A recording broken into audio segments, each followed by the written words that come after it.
ሰላም ጤና ይስጥልኝ። ባለፉት ጥቂት ሳምንታት ውስጥ የአሜሪካው ፕሬዝዳንት ዶናልድ ትራምፕ ተከታታይ የታሪፍ ፖሊሲዎችን ይፋ አድርገዋል። ይህም ተለዋዋጭ በሆኑ መግለጫዎቻቸው አማካኝነት የዓለም አቀፍ የኢኮኖሚ አለመረጋጋት ስጋቶችን እንዲያይሉ አድርጓል። የትራምፕ ታሪፎች እያንዳንዱን ሀገር በሚባል ደረጃ የሚነኩ በመሆናቸው ሊያስከትሉ የሚችሉትን ውጤቶች ለመግለጽ በርካታ ቃላት ሲነገሩ ቆይተዋል። ከእነዚህ መካከል አንዱ ታሪፍ ነው።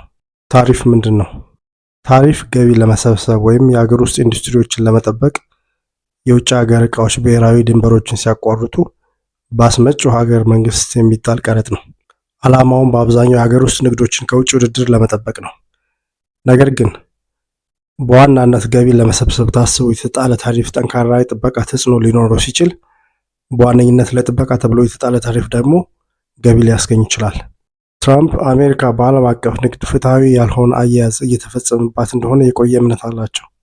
ብዙ ሀገራት አሜሪካ በእነሱ እቃዎች ላይ ከምትጥለው የበለጠ ከፍተኛ ታሪፍ በአሜሪካ እቃዎች ላይ እንደሚጥሉ ይከራከራሉ።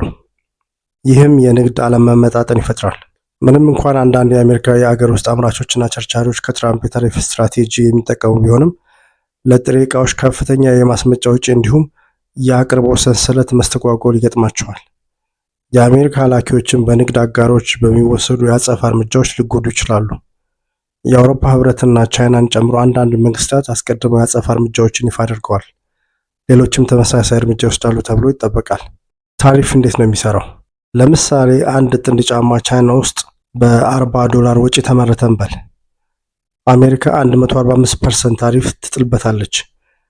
ይህም አስመጪውን ወይም ኩባንያውን ተጨማሪ $58 ያስከፍለዋል።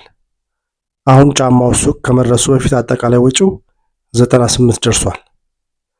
ሱቆች $16 ትርፍ ይጨምራሉ ብለን እናስብ። ስለዚህ ታሪፍ ባይኖረው ኖሮ ጫማው $56 ገደማ ያስወጣውስ ነበር። አሁን ግን ከታሪፉ ጋር ወደ $114 ከፍ ብሏል። ተጨማሪውን ወጪ ማን ይከፍላል?